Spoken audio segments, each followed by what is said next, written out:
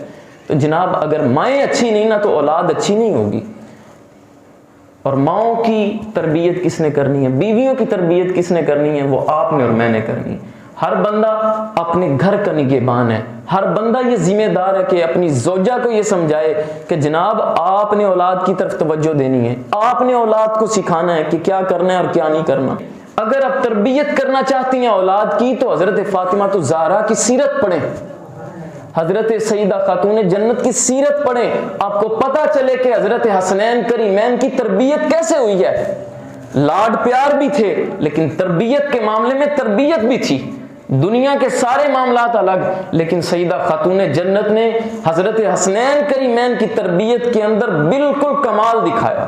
اقبال کہتے ہیں کہ اگر مائیں چاہتی ہیں آج کی کہ اپنی اولادوں کو نیک کریں تو ان کو چاہیے کہ مزرعہ تسلیم را حاصل بطول، مزرعہ تسلیم را حاصل بطول، مادران را اسوہ کامل بطول، ماؤں کے لیے جو بہترین اسوہ ہے وہ حضرت فاطمہ الزہرا رضی اللہ تعالیٰ عنہ، ان کا اسوہ اپنے بیویوں کو پڑھائیں اور جا کے بتائیں کہ اگر تم بہترین ماں بننا چاہتی ہو تو حضرت سیدہ خاتون جنت کی سیرت پر عمل کرو۔ اور تربیت اولاد کے معاملے میں چند باتیں آپ نے ذہن نشین کر لینی ہیں اور یہ جا کے بتانی ہیں آپ لوگوں نے۔ نبی پاک صلی اللہ تعالی علیہ وسلم نے فرمایا کہ جب بچہ بولنا سیکھے، جب بچہ بولنا سیکھ جاتا ہے، لفظ نکالنا شروع کر دیتا ہے زبان سے، اگرچہ وہ الٹے پلٹے ہی ہوتے ہیں، ٹوٹے ہی ہوتے ہیں، صحیح روانگی سے وہ بول نہیں سکتا، تو تمہارا کام یہ ہے کہ جب بچہ بولنا سیکھے تو سب سے پہلا لفظ جو اس کو سکھاؤ وہ اپنے رب کا نام سکھاؤ۔ اور جب وہ روانگی سے کلام کرنا شروع کر دے یا اس کی کوشش کرے، اس وقت جو چیز ان کو سکھانی ہے وہ لا الہ الا اللہ کی تعلیم دینی ہے، اس وقت لا الہ الا اللہ کی تعلیم دو اپنی اولاد کو۔ اور فرمایا جس کا پہلا کلام، نبی پاک صلی اللہ تعالی وسلم کی حدیث ہے، آپ نے فرمایا جس بچے کا پہلا کلام لا الہ الا اللہ ہو جائے، جو سب سے پہلی بات یہ سیکھ لے لا الہ الا اللہ، تو اس کے والدین کو چاہیے وہ بے فکر ہو جائیں کہ یہ بچہ جب جوان ہوگا، بوڑھا ہوگا یا جب یہ دنیا سے جائے گا تو ایمان کی حالت میں دنیا سے جائے گا۔ تمہارے والدین کی وجہ سے اس کا پہلا کلام لا الہ الا اللہ ہوا تو اب یہ ہوگا، یہ اللہ کی شان ہے کہ جب یہ دنیا سے جائے گا تو اس کی زبان پہ جاری ہو جائے گا لا الہ الا اللہ۔ کیوں؟ اس کا پہلا کلام کیا تھا؟ لا الہ الا اللہ۔ اپنی اولادوں کو پہلا کلام جو سکھاؤ وہ لا الہ الا اللہ کی تلقین کرو۔ یہ چیزیں آپ نے مکتب میں نہیں سیکھنی، یہ چیزیں کسی مدرسے نے نہیں سکھانی، ہرگز ایسا نہیں ہوگا۔ نبی پاک صلی اللہ تعالی علیہ وسلم کا جو دین ہے یہ بڑا خوبصورت ہے۔ آپ غور کریں، آپ مسجد میں بھیج دیں گے چھوٹے سے بچے کو یا اسکولوں میں بھیج دیتے ہیں، انہوں نے یہ ہرگز نہیں بتانا کہ بچے یہ پڑھ لا الہ الا اللہ یا بچے اپنا رب کا نام لے۔ آپ نے فرمایا جب بچہ دائیں اور بائیں میں پہچان کرنا شروع کر دے اس وقت اس کو اسلام کی تعلیمات سے آگاہ کرنا شروع کر دو، اس وقت اس کو رب اور رسول کا نام سکھاؤ جب یہ دایاں اور بایاں پہچان لے۔ تو یہ تو چیزیں باہر کسی نے نہیں سکھانی جناب، یہ جو چیز سکھانی ہے یہ ماں نے سکھانی ہے۔ میرا داد این خرد پرور جنون، نگاہ مادر پاک اندر جنون، یہ نگاہ پاک جو ماں کی ہوتی ہے نا یہ وہ اثر کرتی ہے، دنیا کے اندر کوئی مکتب اثر نہیں کر سکتا۔ اقبال کہتے ہیں ز مکتب چشم و دل ناتواں گرفتن، جو عقل اور نگاہ کی پاکی تمہیں ماں کی گود نے عطا کرنی ہے وہ کسی سکول اور مکتب نے نہیں عطا کرنی۔ کہ مکتب کے اندر کیا ہوتا ہے؟ نگاہ مادر پاک اندرون، جو مکتب ہیں وہ اس چیز سے خالی ہیں، ماؤں کی نگاہ یہ کام کر جاتی ہے، ماؤں کی سنگت یہ اثر کرتی ہے کہ اگر ماں اولاد کی تربیت کرے تو اولاد دنیا کے کسی شعبے کے اندر ناکام نہیں ہوتا۔ نبی پاک صلی اللہ تعالی وسلم نے فرمایا کہ جب اولاد جوان ہونے لگے، جب اولاد بڑھے اور پرورش پائے تو اس کے لیے دعا بھی کیا کرو۔ ہمارے ہاں بھی دعا ہوتی ہے اور تیرا بیڑا ہی غرق ہو جائے اور تو کسے کم دے نہیں، ہمارے ہاں یہ دعائیں ہوتی ہیں۔ حالانکہ جو دعا والد اپنی اولاد کی حق میں کرتا ہے اللہ تعالیٰ فوری قبول فرما لیتا، نبی پاک صلی اللہ تعالی علیہ وسلم نے فرمایا ماں اولاد کے حق میں دعا کرے اللہ قبول فرما لیتا ہے۔ یہ تو ممکن ہی نہیں ہے کہ ماں تہجد کے وقت اٹھ کے یہ دعا کرے یا اللہ میری اولاد کو فرما بردار بنا دے اور رب دعا قبول نہ کرے۔ لیکن آپ دیکھیں وہ مائیں کہاں سے لائیں جو تہجد کی نماز پڑھیں، وہ مائیں کہاں سے لائیں جو فجر پڑھنے کے بعد قرآن پڑھیں، وہ مائیں کہاں سے لائیں کہ جناب جو موبائل اور ٹی وی نہیں بلکہ بچے کو قرآن پڑھائیں، اور وہ مائیں کہاں سے لائیں جو بچے کو نمازی بنانے کے لیے جائے نماز کے نیچے شکر رکھ کے بابا فرید الدین گنج شکر جیسے اولاد دنیا کو دے، وہ مائیں کہاں سے لائیں جو امام بخاری جیسے اولاد دنیا کو دے۔ یہ مائیں وہ نہیں رہی، وجہ یہ ہے کہ قرآن سے دور ہیں، دین سے دور ہیں۔ نبی پاک صلی اللہ تعالی علیہ وسلم کی امت کے اندر ایک بڑے مفسر ہوئے، محدث گزرے ہیں جن کا نام محمد بن اسماعیل ہے، جن کو دنیا امام بخاری کہتی ہے۔ ان کا نام محمد بن اسماعیل ہے، ان کو دنیا امام بخاری کہتی ہے، جو کہا نا کہ اولاد کے لیے دعا کیا کرے والدین، اس کے لیے لازم یہ ہے۔ اب دیکھیں دنیا کے کوئی ڈاکٹر، کوئی حکیم، کوئی اطباء تمہارا علاج نہیں کر سکتے۔ کبھی بھی ایسا نہیں ہو سکتا کہ تم جناب سکون کے لیے یا اپنے دلی تسکین کے لیے ڈاکٹروں کے پاس جاؤ اور جا کے کہو جی کوئی دوائی دیں اور وہ دوائی دیں اور تمہیں تسکین مل جائے، ایسا نہیں ہوتا۔ ایک مرید ہندی تھا، مرید ہند کا رہنے والا، مولانا روم کا مرید تھا یہ، تو کہنے لگا مولانا روم کے پاس جا کے ہندی زبان کے اندر اس نے کہا کہ پڑھ لیے میں نے علوم شرق و غرب۔ مولانا روم کی خدمت میں گیا، کہا حضرت میں نے دنیا کے سارے علوم پڑھ لیے ہیں، روح میں باقی ہے اب تک درد و کرب، لیکن ابھی تک جو دل ہے نا وہ سکون سے خالی ہے، ابھی بھی یہ کرب اور درد دل کے اندر باقی ہے، ابھی بھی روشنیاں نہیں ملی۔ تو مولانا روم نے فارسی کے اندر جملہ کہا، مولانا روم فرماتے ہیں کہا پیر رومی نے اسے، اقبال کہتے ہیں پیر رومی نے آگے سے جواب دیا اپنے مرید کو، کہتے ہیں کہ دستے ہر نا اہل بیمارت کند، تعلیم کے لیے تم مکتب میں اور سکولوں میں اولاد کو بھیجتا ہے، دستے ہر نا اہل بیمارت کند، یہ تعلیم تیری اولاد کو اور بیمار کر دے گی، یہ تعلیم تجھے اور دنیا کے اندر ڈبو دے گی اور غرق کر دے گی۔ سوئے مادر آنکھ تی عمارت کند، اپنے ماں کے قدموں میں آ جا، اللہ دو جہانوں کی شفائیں عطا فرما دے گا۔ یہ مولانا روم اپنے مرید کو سبق دے رہے ہیں کہ دنیا کے مکتبوں کے اندر وہ رانائی افکار باقی نہیں ہیں، کہیں وہ لذت شوق نہیں ہے، اپنی والدین کے قدموں کے اندر آؤ، ساری دنیا کی شفائیں اور تسکین یہاں پہ ہے۔ اور یہ جو ہے نا کہ اپنی اولاد کے لیے دعا کریں، امام بخاری نابینا ہو گئے تھے بچپن میں، اب دنیا میں تشریف لائے، چند سال کے بعد آنکھوں کی بینائی چلی جاتی ہے، اور ماں روتی ہوتی تھی کہ آپ کی مائیں رو رو کے دعا کرتی تھی کہ یا اللہ یہ کام کیا معاملہ ہو گیا، اتنا ذہین بچہ ہے اور بینائی چلی گئی ہے۔ تو اس وقت کسی نے کہا کہ بھائی آپ ماں ہیں، دنیا داروں سے علاج نہ کروائیں، آپ دعا کریں اللہ شفا عطا فرما دے گا۔ تو امام بخاری کی والدہ تہجد کے وقت اٹھ کے دعا کرتی ہیں، یا اللہ میرے بچے کو شفا عطا فرما، یا اللہ میرے بچے کو بینائی عطا فرما۔ یہ ماں کی دعا کی برکت تھی کہ اللہ تعالیٰ نے صبح جب امام بخاری اٹھتے ہیں تو بینائی واپس لوٹ چکی تھی۔ یہ ماں کی دعا کی برکت ہے۔ تو اپنی اولادوں کو بد دعائیں دینے کی بجائے جا تیرا بیڑا غرق ہوئے، جا تیرا ککھ نہ رہے، ایسے جملے کہنے کی بجائے دعا دیا کریں کہ اللہ تیرا بھلا کرے، اللہ تجھے معاف کرے، اللہ تجھے کامیاب کرے۔ اولاد کے حق میں جو سب سے بہترین دعا ہے وہ والدین کی ہے۔ اللہ تعالیٰ جل مجد الکریم ہم سب کو دین اسلام کا فہم عطا فرمائے۔ وما علینا الا البلاغ۔